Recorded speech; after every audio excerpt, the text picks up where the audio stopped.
We're on Yoma Perek Chet Mishnah Vav, 6th Mishnah in the last chapter of Yoma. In the last Mishnah, we've been talking about someone who is hungry, a pregnant woman, and we're afraid that on Yom Kippur she's gonna become in danger. It's gonna be a sakana if she doesn't eat. Similarly, if someone's a choleh, we learned that if someone is in danger, of course they violate the isur of lo ta'anu et nafshotechem, of not fasting. They violate the prohibition of eating in order to protect their lives. So now the Mishnah is going to turn to other areas where we violate halacha in order to save someone's life. Similarly, Misha achazo bulmus. Bulmus is an interesting, I don't know exactly what it was in their times. The Bartanura says, cholia uchez machmat ra'avon. It's a sickness because of great hunger. Umisukan lamut. So it's a psychological sickness. Whatever it is, this person feels strongly that they need to eat. They have to eat. Okay? And if they don't eat, they're going to be in danger. So therefore, the Mishnah says, and it was real danger. Okay? People, in their experience, people died. If you are allowed to feed him even, non-kosher food, until his eyes light up. I.e., he has a sickness, he has this illness, he has this desire, this ravenous craving for a non-kosher food. So you're allowed to give him this food until his eyes return to themselves. It's unclear. Like, is it a physical ailment? Was it a psychological ailment? But that's not the question. The question is the person in danger? If the doctor perceives that this person is in danger, you give him the food, whatever it is. You have to feed him whatever you have to feed him. Even though he's not dying of starvation, you feed him whatever it is in order for him to survive. God forbid, if someone's a diabetic and they have nothing to eat and he has to eat, otherwise it's going to go into diabetic shock, eat whatever it is. If that's all you have to eat it. Because it's a life danger, and we violate isurim, even d'oraita, because when a person's life is in danger. Similarly, an interesting question. Misha nashacha kelev shoteh. Person was bitten by a kelev shoteh, a crazy dog, rabid dog. It's interesting. The Bartanura says, Pi patuach reirono notef. The dog's mouth is open and he's dripping, he's drooling, aznav sruchot, his ears smell. Okay, the animal is a rabid dog. You can't feed it chatzar kaved, the fat. It's the oteret hakaved. It's a part of the liver of the animal, because that's what that was. The Bartanura says, nahagu arofim b'refuazo. That's what the doctors did. But nonetheless, it's not.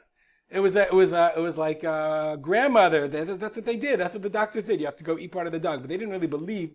Chazal didn't believe that was a real refuah. That was a real healing matter. That was a real medicinal purposes. And therefore, they said you couldn't feed him. You couldn't kill the dog and feed him the liver, because it's not medicinal. It doesn't really work. It's a wives' tale. It's like, I don't know what they call it. Rabbi Matya ben Charash matir. Rabbi Matya ben Charash permitted them to give. Why? Two reasons. One position is, the Bartanura says he really felt that was their medicine, so that's why he permitted it.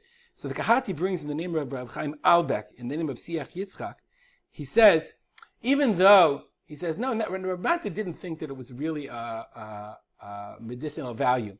But he says, nonetheless, minhaga ambekach, since that's what people did, so Rabbi Matya Rabbi Matya felt that was a refuah. Why? Mishum nashuch mimenu yashkit koach dimyono hagover b'chol lizeh. Because the person who was bitten by the dog, his imagination will calm down because of this sickness. Maybe that's going to heal him. In essence, he's saying, even if it's not a real refuah, if the guy thinks it's a refuah, what he's describing here is what we call the placebo effect. If you give him medicine, even if you don't know it works, if he thinks it works, sometimes that's very effective. So it's very interesting. We see this reference to the placebo effect in an explanation of Rabbi Matya ben Charash's permission to eat the liver of a rabid dog. But Rabbi Matya ben Charash also said, if a person is concerned, i.e. he feels sick in his throat, or his mouth, or his teeth, whatever, you're allowed to take sam. Sam is a medicine, and the medicine was made of roots. I.e., the problem of medicine on Shabbat, originally in the times of the Mishnah, was they would take roots and grind them up. It was called shchikat mamnim. That was it was a kind of tchina, of grinding. It was isur d'oraita. So if a person is choshesh, he's concerned about his throat, you're allowed to give him this salmon Shabbat, mipnei shu safek nefashot, because it really is safek nefashot. V'chol safek nefashot dochet Shabbat. Any safek, possible life danger, is dochesh Shabbat. And the Torah says about the Kahati explains v'chai b'hem. The Torah says v'shamu et chukotai v'tmishpatai asher yaseh utam adam v'chai b'hem. We should guard. Let me see the show. We should guard. Hashem says to guard his mitzvot that we will live through the mitzvot. Na v'lo sheyamut b'hem. This is the principle we uphold to this very day. Any safek nefashot dochet Shabbat. So nowadays a sore throat is not safek nefashot because you just take Tylenol, it's fine. But back then safek nefashot was very dangerous. You got strep. There was no penicillin, no antibiotics. Person back then, I read this fascinating book called Being Mortal by Atul Gawande recently. And he said that it used to be that a person lived, boom, died. People just died all the time. You got sick and you died, and that was it. And there wasn't a prolonged sense of illness and prolonged sense of death. So therefore, even choshesh bigrono, even a concern about your throat, a sore throat, could have been a harbinger of something much scarier. And that's safek nefashot. And therefore, it's dochet Shabbat. We'll stop here, and we'll dedicate our learning to the memory of my father, Rav Simcha ben Yitzchak Kalman. Have a good day.